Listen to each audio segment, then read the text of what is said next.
Over the past year, many families were simultaneously dealing with loss of income and unexpected financial costs due to COVID-19.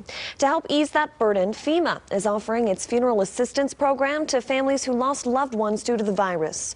Reporter Kate Houston joins us live in the newsroom tonight with how this will impact families all across Southern Nevada. Kate.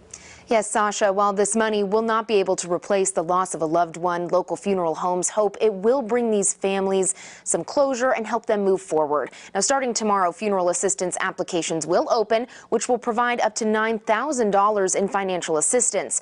I spoke to a few local families who say this takes a big weight off of their shoulders.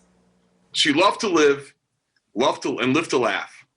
And that's the best thing I can say about my mother. Patrick Casal lost his 84-year-old mother, Marlene, to COVID-19 last December. For many families, these hospital and funeral costs were unexpected and made a difficult situation even harder. To get somebody cremated is not inexpensive. It's not like it's $500.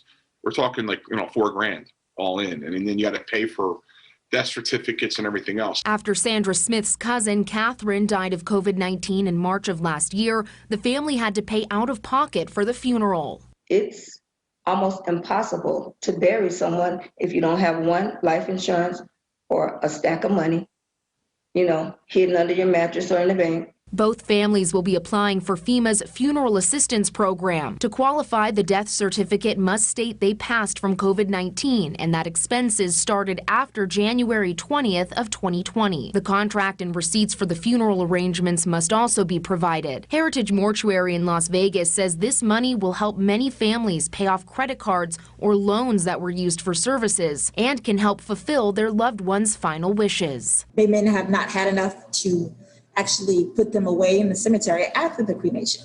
With this application and applying for the $9,000, they may be able to get extra funds to go ahead and get a niche for their loved one. Both Casal and Smith say this will help many families who have struggled to give their loved one a proper goodbye. There's a lot of anger and there's a lot of questions that have gone unanswered. And so I would sit here and say I think they're trying to help people get some closure.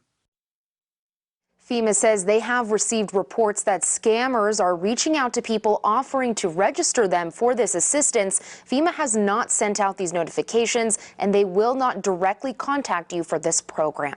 Back to you, Sasha.